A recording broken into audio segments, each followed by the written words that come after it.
think, talking about the letter of intent stage, and one of the first things probably negotiated aside from purchase price or in conjunction with purchase price is whether the deal is going to be an asset deal or a stock deal.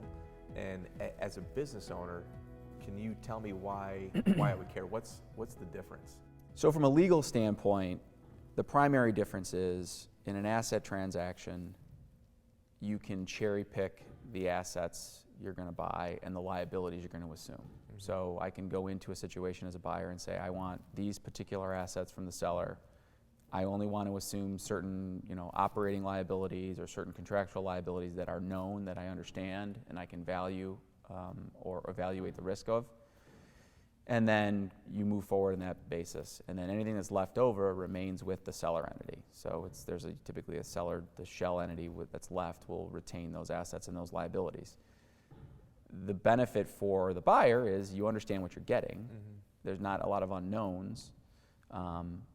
It also streamlines the diligence process somewhat from a buyer's perspective, because if you're not worried about taking on a bunch of historical unknown liabilities, you're not doing as much diligence typically.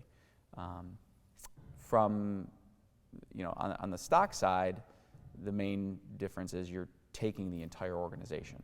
So you're taking all the liabilities, all the historical liabilities, you're taking all of the assets, whether they're part of the business or not, or part of the business that you want to buy or not.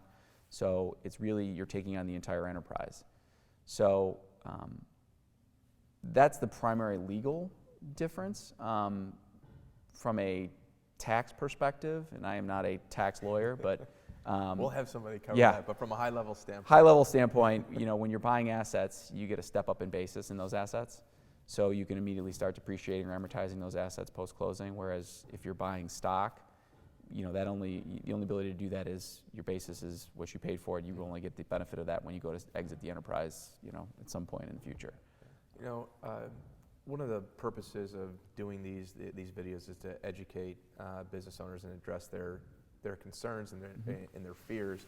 And a common fear, especially in a leveraged recapitalization, where a business owner retains a meaningful portion of the business moving forward, but generally they are giving up control. Mm-hmm. From a business owner, if I was a business owner going into that situation, what protection do I have as a minority shareholder? So you've got certain statutory protections that are afforded to minority shareholders. So the majority can't steamroll minority shareholders and do things that are completely to the disadvantage of the minority. You typically don't want to rely on those. Okay. So what typically happens is you negotiate an equity holders agreement, depending on the type of entity. If you're a corporation, it'll be a stockholders agreement. If you're an LLC, it's a operating agreement. If it's a partnership agreement that lays out, the rights of the minority shareholders and the rights of the majority shareholders in a contractual form that can be negotiated. And as a minority owner, there's certain things you really want to focus on in that document. Things like super majority provisions that allow you to have a say when the company is taking certain high-level, major strategic decisions. So things like selling the business or taking on excessive additional debt or moving into a new line of business. There's certain protections that you want to make sure that you have a vote in. Or an add-on acquisition. Mm-hmm. That you want to have a vote in when those actions are being taken. So that's one way to protect and have a say as a minority owner. Is there any... For a business owner listening, is there any tips or, I don't want to say tricks, but things for them to think about when, on a negotiation standpoint, going into an M&A transaction? Things to watch out for, to either cover themselves, things that they should know going in that maybe we haven't covered today?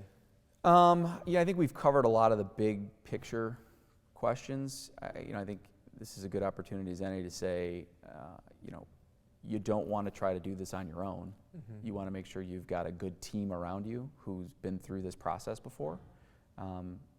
Good lawyer, good accountant, good, if you're going to use an investment banker, a good investment banker.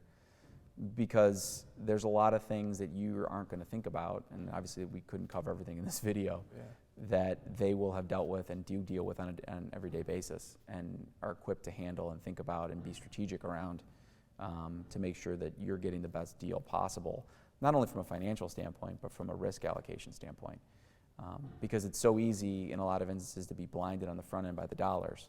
Right? How much am I getting at closing? How much am I putting in escrow? What's my comp look like? What's my equity look like?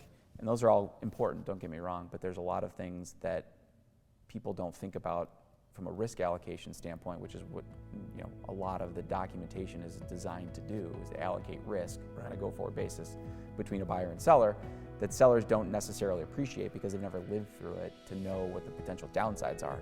That's where having a good lawyer who's been through those situations can use a little bit of foresight and say, hey, I've seen this happen where if you agree to this particular provision, you're going to be potentially putting yourself at a lot of risk down the road, where somebody's either going to claw back that escrow or claw back some of that purchase price or claw back some of your equity, and we want to avoid that. So I think that's the best thing a potential seller can do is hire a good team.